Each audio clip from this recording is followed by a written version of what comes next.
All right, peace, black family. So this is going to be a very uncomfortable conversation to have, but follow me in this video. Walk with me in this video, all right? So what I've noticed that there is a lack of respect for our cultural experiences, our historical experience, and even a lack of empathy within the African diaspora coming from both sides. Walk with me now. Follow me in this video. All right. Let me just make 2 points, right? The first point is to the side of the African Americans, foundational Black Americans, and ADOS brothers and sisters, right? Think about this for a second. When I was growing up in school, I was sitting next to African Americans, Jamaicans, and everybody else in between. And we were all being miseducated. It's not as if they took Caribbean people out of the room and was like, hey, let me give you guys a separate form of history that we give the African Americans. No, we were all miseducated. We all same class, they got miseducated. We all read the same mental side of books. We didn't learn anything different, right? That just is a fact, right? So Africans coming from different places coming to America, they may not know the history. They may not understand racism to the full effect of someone in America. You have African Americans here in America who just learning out about Black Wall Street and all these other towns that was burnt down and all the lynchings and things like that. You have African Americans who said, damn, I didn't know that. And I was raised here. And my family was go back here to the Mississippi and blah, blah, blah, blah. So you can't expect an African coming from somewhere else to catch up to you. To catch up to you where you're at in your experience, right? Me, myself, like I said, the first time I was giving information, I was like, that the first question, who was that? I want to know more. You know what I'm saying? Like, that's just me. That's my experience, right?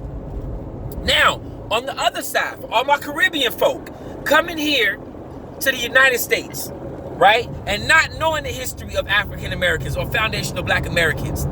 I think it's very disingenuous when you open your mouth to make a statement about them and you don't know their history. You need to be quiet. I'm being facts. You need to be quiet. Because imagine this, right? Imagine, right? I'm Haitian, right? Imagine if our government start bringing a whole bunch of African Americans to Haiti, right?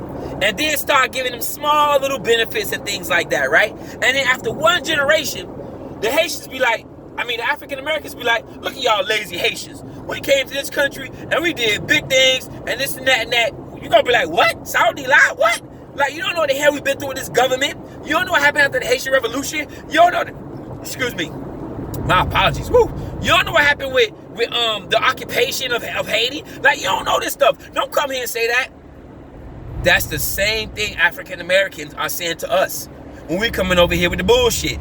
You got to understand, you don't know their history. Let me say this. Anything that Caribbean people, African people receive from the United States government, they receive it in spite of African Americans. Let me say it again. Anything you receive it in spite of African Americans. Means the United States government gives it to you.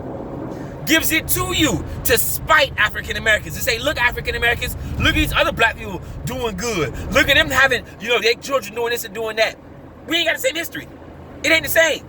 It ain't the same at all. And then you giving the Black Caribbean people and the Black continental Africans a head start.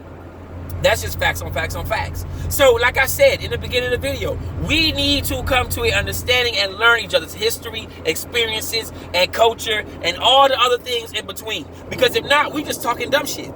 We literally just talking dumb shit out of our side of our ass. It ain't ever make sense. Like, everything has to be put into context. We gotta look at both sides and say, damn, why don't you get this? Why don't you get that? Now, I'm not saying we gotta do a whole, kumbaya and then sit down and whatever, but I'm saying it has to be a level of understanding. There has to be a level of fairness. If not, it becomes hate, it becomes spite, it becomes jealousy, it just becomes a whole bunch of nanny boo-boo. And we ain't got time for that.